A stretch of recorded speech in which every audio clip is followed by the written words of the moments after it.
dear students, welcome to class 9 social science chapter number 3, that is Nazism and the rise of Hitler. Hello class 9, welcome to EduFly with Nancy Gupta. We are reading chapter number 3 of history, that is Nazism and the rise of Hitler of your history. Okay, so अब तक हम discuss कर रहे थे अपने lectures में racial europaea, creation of racial states, यानी किस तरीके से नाजी ने, एम्पायर ने और हिटलर ने मिलके एक रेशिज्म की पॉलिसी को स्प्रेड किया इन जर्मनी। ये पॉलिसी सिर्फ यहीं तक नहीं रुकी, ये पॉलिसी सिर्फ बड़े लोगों तक, ऑक्यूपेशन तक नहीं रुकी बच्चों, ये पॉलिसी बच्चों पर भी थी, स्कूल्स में भी आई।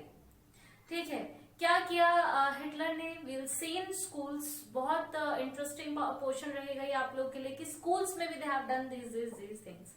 एक चीज और, आज मैंने बोर्ड पे बहुत जो फॉन्ट साइज है वो बढ़ा दिया है। एक रिक्वेस्ट आई थी कि black board, white board sorry, it is not visible to you all. ठीक है, सो आई होप कि आज जो विजिबिलिटी है वो काफी ज्यादा क्लियर होगी।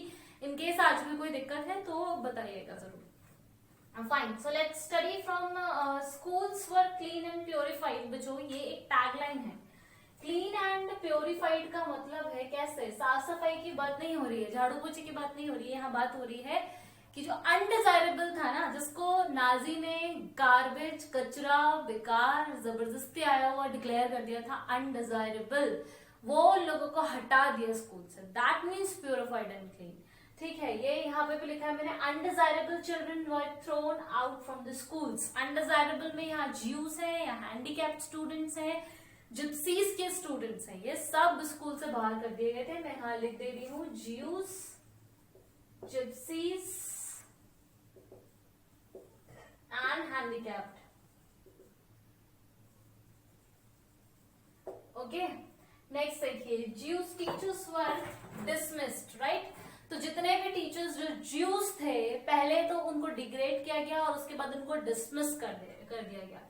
नेक्स्ट देखिए, racial science was introduced in school. School में एक नया सब्जेक्ट डाला गया and that is racial science, जो ये पढ़ा रहा था बच्चों को कि नाजी जो कर रहे हैं वो कितना सही और जरूरी है और नाजी की आइडियोलॉजीज क्या है, what is their procedure to work, ये सब बच्चों को पढ़ाया जा रहा था ताकि बचपन से ही उनमें ये ट्रेनिंग आ जाए रेशियलिज्म की।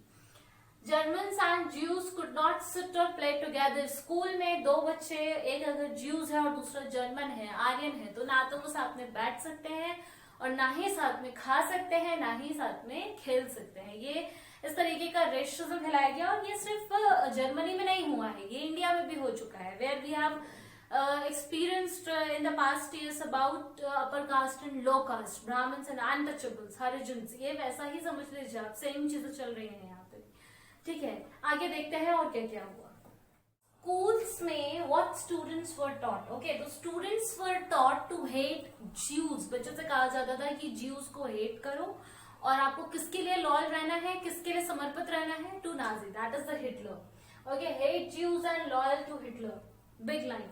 फिर देखो नेक्स्ट, स्पोर्ट्स बच्चों को इसलिए नहीं सिखाया जाता था कि उनको फिट रहना है, अपनी फिटनेस रखनी है या उनको पैशन है स्पोर्ट्स के लिए, बल्कि इसलिए सिखाया जाता था बिकॉज दे बिलीव कि स्पोर्ट्स क्या लेकर आता है, spirit of violence and aggression, लोगों में गुस्सा लाता है और वॉयलेंस जीतने के लिए किसी भी हद तक जाने की एक प्रेरणा लाता है। तो इस वजह से, इस गलत नेगेटिव रीजन से बच्चों को जो है स्पोर्ट्स सिखाया जाता था स्कूल में। नेक्स्ट देखो, बॉक्सिंग।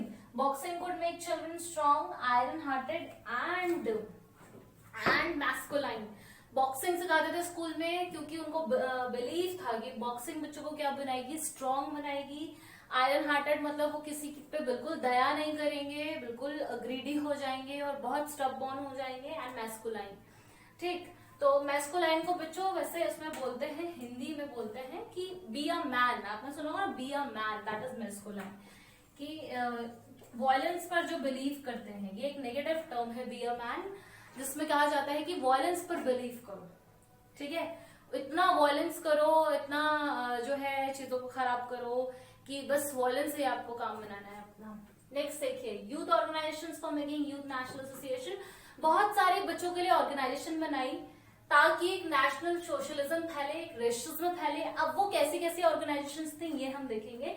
10 साल के बच्चों को ज्वाइन करना होता था यंग वोल्क। यंग वोल्क एक ऐसी जगह थी जो उनको ज्वाइन करनी ही थी। एक ऑर्गेनाइजेशन का नाम समझ लो, ठीक है, जो 10 साल के बच्चे थे और 14 साल से कम के बच्चे थे वो ज्वाइन करेंगे। 14 साल के होते ही बच्चे ज्वाइन कर लेंगे नाजी यूथ ऑर्गेनाइजेशन।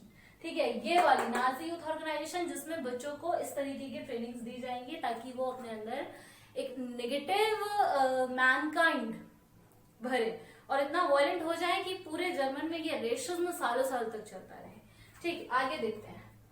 नाउ जो यूथ है उसकी ट्रेनिंग अभी खत्म नहीं हुई, उसके दिमाग में स्कूल लाइफ में सब डाला जाता है कि ज्यूस से ऐसे बिहेव करना है, जिप्सीज अनडिजायरेबल है, हैंडीकैप्ड अनडिजायरेबल है, you don't have to talk to all those people. उसके बाद जब ये यूथ हो जाते हैं ना बच्चों, तब इनको एक नई वॉर की ट्रेनिंग दी जाती है। वॉर की ट्रेनिंग देने में इनको सिखाया जाता है कि वर्शिप वॉर, वॉर भगवान है, मतलब अगर आप वहां मृत्यु प्राप्त करोगे तो यू गो टू हेवन, इस तरीके की बातें। एग्रेशन, गुस्सा जरूरी है वॉर करने के लिए, वॉयलेंस जरूरी है। कंडैम डेमोक्रेसी, मतलब कंडैम मतलब बिल्कुल बैन कर दो।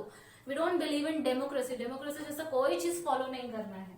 फिर बच्चे ज्वाइन करते हैं एट द एज ऑफ 18, जब वो ये सब कुछ सीख जाते हैं और उनकी रिगरस ट्रेनिंग होती है। रिगरस होती है बहुत हार्ड ट्रेनिंग, बहुत हार्श ट्रेनिंग। इतनी हार्श ट्रेनिंग के बाद वो बच्चे 18 साल की उम्र में ज्वाइन करते हैं लेबर सर्विस।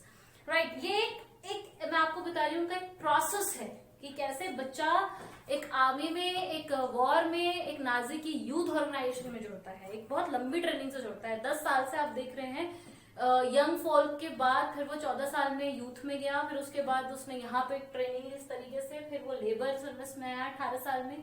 अब इसके बाद वो जाएगा आर्म्ड फोर्सेस में। ठीक है, और ये NO मतलब है नाजी ऑर्गेनाइजेशन। ठीक है, आर्म्ड फोर्सेस के बाद जब आर्म फोर्सेस उसकी पूरी हो जाएगी, ट्रेनिंग पूरी हो जाएगी, तब वो नाजी ऑर्गेनाइजेशन ज्वाइन करेगा। देन फाइनली यूथ लीग जो बनी थी 1922 में, ये पास्ट है। ठीक है, जो बनी थी, अब बच्चे को फ्री है। जब वो नाजी ऑर्गेनाइजेशन उसको ज्वाइन करनी है तो उन्होंने अपने बहुत सारे छोटे छोटे ऑर्गेनाइजेशन बना रखे हैं, तो वो जो चाहे वो ज्वाइन कर सकता है। नाजी ऑर्गेनाइजेशन के अलावा उस कंट्री में बाकी सारी ऑर्गेनाइजेशन बैन हो गई थी। आप कोई और ऑर्गेनाइजेशन को ज्वाइन नहीं कर सकते, वो है ही नहीं, एग्जिस्टेंस ही नहीं है। तो आप देख रहे हैं कि यूथ पर, बच्चों पर किस तरीके से हिटलर अपना शिकंजा कस रहे थे। उनके पास एक ही ऑप्शन था, वो था नाजी। एक ही ऑप्शन था, वो था dictatorship. They can not believe in democracy. और जो बेचारे थोड़ा सा भी डाइवर्सिटी वहां पे फैला सकते थे, ऐसे सारे लोगों को उन्होंने जिप्सीज, अनडिजायरेबल और ज्यूज, इस तरीके से हैंडीकैप्ड, सबको अनडिजायरेबल डिक्लेयर करके बाहर कर दिया था। So this was all about the youth. Youth में इतना कोई डिफिकल्ट नहीं है, आपको बस प्रोसेस याद रखना है। 10 साल की उम्र पे एक प्रोसेस है, फिर 14 पे एक प्रोसेस है, फिर 18 पे एक प्रोसेस है, फिर लेबर सर्विस है। सॉरी, लेबर सर्विस के बाद फिर वो यूथ लीग ज्वाइन करेंगे जो कि 1922 में फॉर्म हुई थी। एंड देन वो उनकी चॉइस है कौन सी लीग ज्वाइन करेंगे। उसके अलावा बाकी सारी लीग बैन थी। स्कूल में क्या क्या सिखाते थे समझ गए होंगे आप। ठीक है, if you have in case any problem please comment down in comment section. बहुत अच्छा लगता है अगर आप अपनी छोटी छोटी प्रॉब्लम्स को शेयर करते हैं। और आप देख सकते हैं मैं पूरी कोशिश कर रही हूँ रिमूव करने की। आगे भी ये सब चलता रहेगा, but stay tuned, do subscribe and एक कम्युनिटी बनाइए, नेटवर्क बनाइए अपने फ्रेंड्स को और ज्यादा से ज्यादा पार्टिसिपेट करिए ताकि बहुत सारी चीजें और जो हो सकती हैं मैं वो कर पाऊँ। Okay students, stay healthy, stay happy, bye bye.